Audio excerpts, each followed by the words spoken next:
नमस्कार दोस्तों, स्वागत है आप सभी का आपके अपने YouTube channel Shyam class study में। साथियों, आज की इस वीडियो में यूपी पुलिस भर्ती परीक्षा 2024 में पूछे जाने वाले जीके जीएस के अति महत्वपूर्ण प्रश्नों का प्रैक्टिस सेट लेकर के आया हूं। और ये प्रैक्टिस सेट आप एसएससी जीडी और रेडियो ऑपरेटर भर्ती परीक्षा 2024 के लिए भी ले सकते हैं, क्योंकि जीके जीएस तो हर एक एग्जाम में पूछी जाती है। वो चाहे किसी की भी क्लास हो, जीके जीएस आप जरूर पढ़ लिया करो। अगर आपको यह प्रैक्टिस सेट पसंद आए तो वीडियो को लाइक कर देना। चैनल को आपने अभी तक सब्सक्राइब नहीं किया होगा तो ज़रूर सब्सक्राइब कर लीजिएगा। और इसी तरह के प्रैक्टिस सेट मैं आपको अपने यूट्यूब चैनल पर लगातार लगवा रहा हूं, क्योंकि इतने प्रैक्टिस सेट लगाने के बावजूद भी अगर आपने अच्छे स्कोर नहीं कर पाया तो समझ लीजिएगा आपने पढ़ाई नहीं की और आपके लिए ये भर्ती अंतिम भर्ती होने वाली है, क्योंकि इसके बाद फिर आपको काफ़ी बड़ा इंतज़ार करना पड़ेगा। चलिएगा, तो इस प्रैक्टिस सेट को आप अपने दोस्तों के पास जरूर शेयर करेंगे और चैनल को आप जरूर सब्सक्राइब करेंगे। तो चलिए शुरू करते हैं आज का अपना जीके जीएस के अति महत्वपूर्ण प्रश्नों का ये प्रैक्टिस सेट। तो पहला प्रश्न है आपके सामने, भारतीय वन सर्वेक्षण विभाग का मुख्यालय कहाँ है? तो कहाँ पर है भारतीय वन सर्वेक्षण विभाग का मुख्यालय? तो ये मुख्यालय है देहरादून में। कहाँ पर है? देहरादून में। एक का आंसर हो जाएगा ऑप्शन संख्या बी।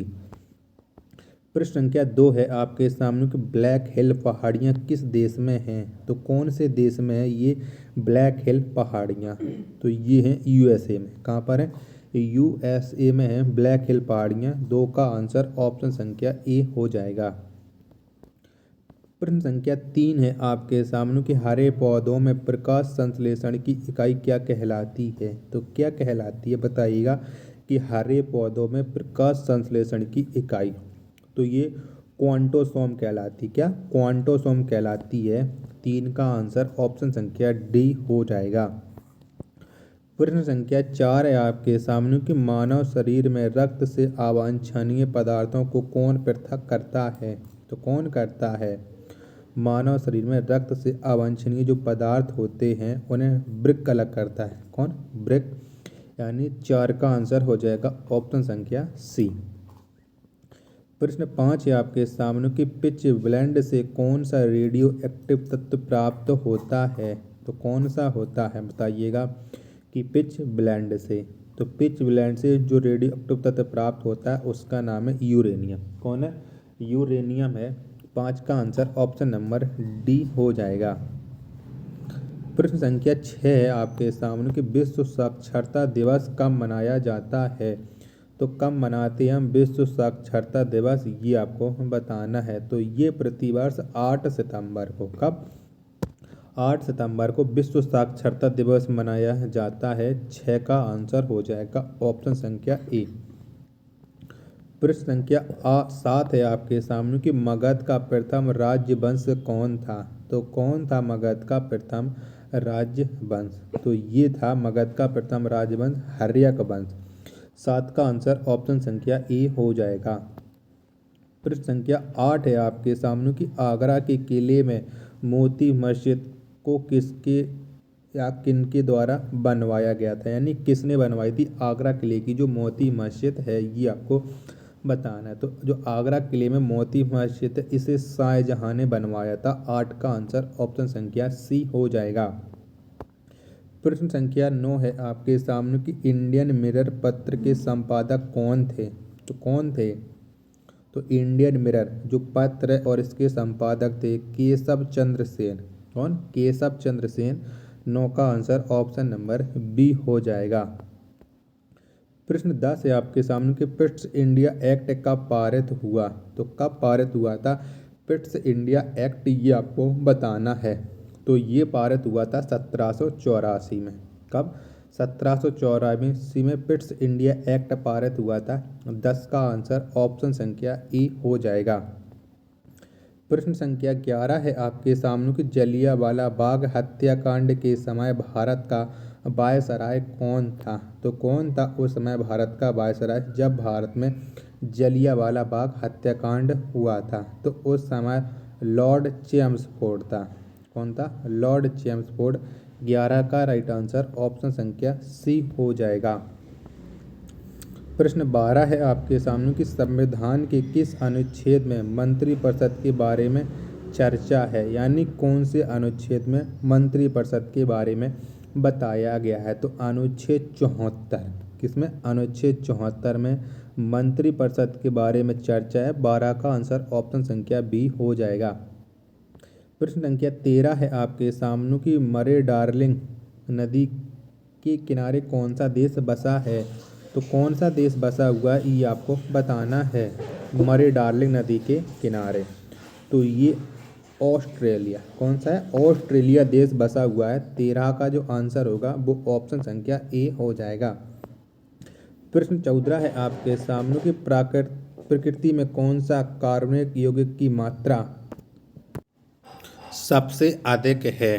तो किसकी मात्रा सबसे अधिक है बताइएगा कि प्रकृति में कौन सा कार्बनिक यौगिक की मात्रा सबसे अधिक है। प्रश्न संख्या 14 का राइट आंसर क्या हो जाएगा।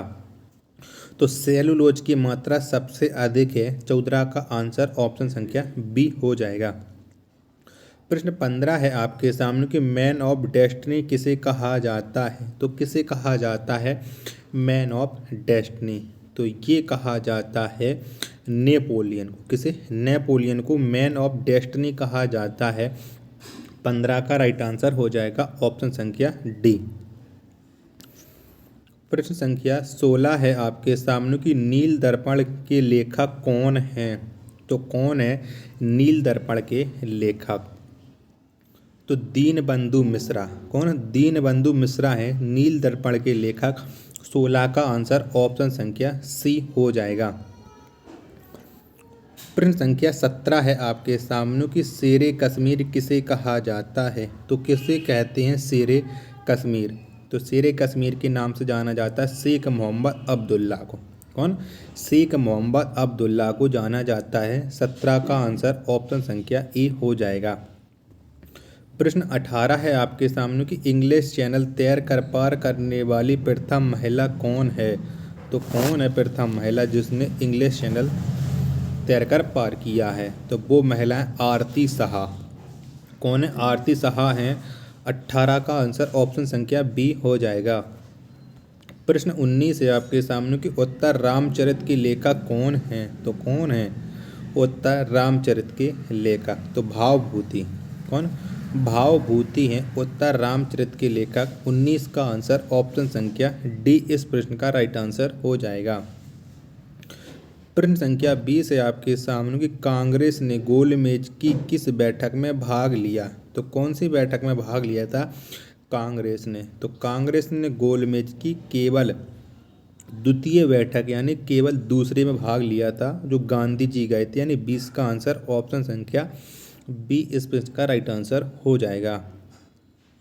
प्रश्न 21 है आपके सामने कि दल बदल विरोधी कानून किस संविधान संशोधन द्वारा पारित हुआ था। तो कौन से संविधान संशोधन के द्वारा दल बदल विरोधी कानून पारित हुआ था? तो ये 52वां संविधान संशोधन के द्वारा पारित हुआ था। 21 का आंसर ऑप्शन संख्या बी इस प्रश्न का राइट आंसर हो जाएगा। प्रश्न संख्या 22 है आपके सामने कि माओरो जनजाति का निवास स्थान कहाँ है। तो कौन से देश में रहती है माओरो जनजाति ये आपको बताना है। तो माओरो जनजाति का निवास स्थान है वो है न्यूजीलैंड। 22 का आंसर ऑप्शन नंबर बी इस प्रश्न का राइट आंसर हो जाएगा। प्रश्न 23 है आपके सामने कि छोटा नागपुर पठार की सबसे ऊंची चोटी कौन है। तो कौन सी है? तो छोटा नागपुर पठार की सबसे ऊंची चोटी है पारसनाथ। कौन सी है? पारसनाथ। 23 का आंसर ऑप्शन संख्या ए इस प्रश्न का राइट आंसर हो जाएगा। प्रश्न संख्या 24 है आपके सामने कि देश की पहली महिला अंपायर कौन थी। तो कौन थी? तो देश की जो पहली महिला अंपायर थी वो थी अंजलि राय। कौन थी? अंजलि राय। 24 का आंसर ऑप्शन संख्या सी इस प्रश्न का राइट आंसर हो जाएगा। प्रश्न 25 है आपके सामने कि वनडे वंडर्स नामक पुस्तक के लेखक कौन हैं। तो किसने लिखी है पुस्तक वनडे वंडर्स? तो इस पुस्तक को सुनील गावस्कर ने लिखा है। किसने? सुनील गावस्कर ने। 25 का आंसर ऑप्शन संख्या ए इस प्रश्न का राइट आंसर हो जाएगा। प्रश्न संख्या 26 है आपके सामने कि हिंदी हिंदू हिंदुस्तान का नारा किसने दिया। तो ये किसने दिया था कि हिंदी हिंदू हिंदुस्तान। तो यह नारा भारतेंदु हरिश्चंद्र ने दिया। किसने? भारतेंदु हरिश्चंद्र ने। 26 का आंसर ऑप्शन संख्या सी इस प्रश्न का राइट आंसर हो जाएगा। प्रैक्टिस सेट पसंद आ रहा तो प्लीज वीडियो को एक लाइक जरूर बनता है। प्रश्न संख्या 27 है आपके सामने कि मुक्ति दिवस मुसलमानों द्वारा किस तिथि को मनाया गया। तो कौन सी तिथि को मुसलमानों के द्वारा मुक्ति दिवस मनाया गया। तो ये 22 सितंबर को मनाया गया था मुक्ति दिवस। 27 का आंसर ऑप्शन नंबर डी इस प्रश्न का राइट आंसर हो जाएगा। प्रश्न 28 है आपके सामने कि अखिल भारतीय किसान सभा की स्थापना किस वर्ष हुई। तो कब हुई थी अखिल भारतीय किसान सभा की स्थापना। तो ये 1936 में हुई थी अखिल भारतीय किसान सभा की स्थापना। 28 का आंसर ऑप्शन नंबर बी इस प्रश्न का राइट आंसर हो जाएगा। प्रश्न संख्या 29 है आपके सामने कि शारदा एक्ट किससे संबंधित है। तो किससे संबंधित है शारदा एक्ट। तो शारदा जो एक्ट है ये बाल विवाह से संबंधित है। किससे? बाल विवाह से। 29 का आंसर ऑप्शन संख्या सी हो जाएगा।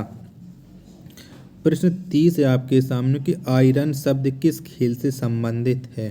तो कौन से खेल से संबंधित है आयरन शब्द। तो इसका जो संबंध है वो है गोल्फ से। किससे है? गोल्फ से है। 30 का आंसर ऑप्शन संख्या ए हो जाएगा। प्रश्न 31 है आपके सामने कि देश का प्रथम कृषि विश्वविद्यालय कौन है। तो कौन सा है देश का प्रथम कृषि विश्वविद्यालय। तो ये है पंतनगर विश्वविद्यालय जो उत्तराखंड राज्य में ये देश का प्रथम कृषि विश्वविद्यालय है। 31 का आंसर ऑप्शन नंबर ए हो जाएगा। प्रश्न संख्या 32 है आपके सामने कि राष्ट्रपति शासन पहली बार कब लगा। तो कब लगा था। तो जो राष्ट्रपति शासन है ये पहली बार 1951 में लगा है। कब?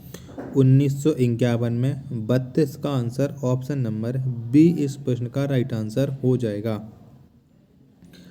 प्रश्न संख्या 33 है आपके सामने कि मेरा वतन पुस्तक के लेखक कौन है। तो किसने लिखी है यह पुस्तक कि मेरा वतन। तो इस पुस्तक को लिखा है विष्णु प्रभाकर ने। किसने? विष्णु प्रभाकर ने। 33 का आंसर ऑप्शन संख्या सी इस प्रश्न का राइट आंसर हो जाएगा। प्रश्न संख्या 34 है आपके सामने कि दिल्ली के लाल किले में, यहाँ पर माती नहीं है मोती है, ठीक है, मोती मस्जिद का निर्माण किसने करवाया। तो किसने करवाया है। तो दिल्ली के लाल किले में जो मोती मस्जिद है इसका निर्माण औरंगजेब ने करवाया है, जबकि आगरा के लाल किले में मोती मस्जिद का निर्माण शाहजहां ने करवाया है। तो 34 का रियल आंसर होगा ऑप्शन नंबर डी। प्रश्न 35 है आपके सामने कि हाथी गुम्फा अभिलेख में किन की उपलब्धियों का विवरण है। तो किन की उपलब्धियों का विवरण है। तो हाथी गुम्फा अभिलेख में खारवेल की उपलब्धियों का वर्णन है। तो 35 का आंसर ऑप्शन संख्या ए हो जाएगा। प्रश्न 36 है आपके सामने कि राल्फ पिच किसके शासनकाल में भारत आया था। तो किसके शासनकाल में आया था राल्फ पिच। तो ये आया था अकबर के शासनकाल में भारत। 36 का आंसर ऑप्शन संख्या बी इस प्रश्न का राइट आंसर हो जाएगा। प्रश्न संख्या 37 है आपके सामने कि खारवेल को किस उपाधि से पुकारा जाता है। तो कौन सी उपाधि से पुकारा जाता है खारवेल को। तो खारवेल को महाराज की उपाधि से, यानी 37 का आंसर ऑप्शन संख्या ए हो जाएगा। प्रश्न 38 है आपके सामने कि लखनऊ शहर की स्थापना किसने की। तो किसने बसाया है लखनऊ शहर को। तो इसकी जो स्थापना है वो लक्ष्मण जी ने की है। किसने? लक्ष्मण जी ने। तो 38 का आंसर ऑप्शन नंबर डी हो जाएगा। और प्रश्न संख्या 39 का आंसर आपको कमेंट बॉक्स में बताना है कि गोल घर की स्थापना किस बार से हुई। इस प्रश्न का आंसर आप कमेंट बॉक्स में बताइएगा। आशा करता हूँ आप लोग अच्छे होंगे, स्वस्थ होंगे, घर पर रह करके आप अपने एग्जाम की तैयारी मन लगा करके कर रहे हैं। तो वीडियो पसंद आई हो तो वीडियो को लाइक कर देना, और चैनल को आपने अभी तक सब्सक्राइब नहीं किया हो तो चैनल को आप जरूर सब्सक्राइब कर लीजिएगा। मिलते हैं अपन नेक्स्ट वीडियो में, तब तक के लिए धन्यवाद। जय हिंद।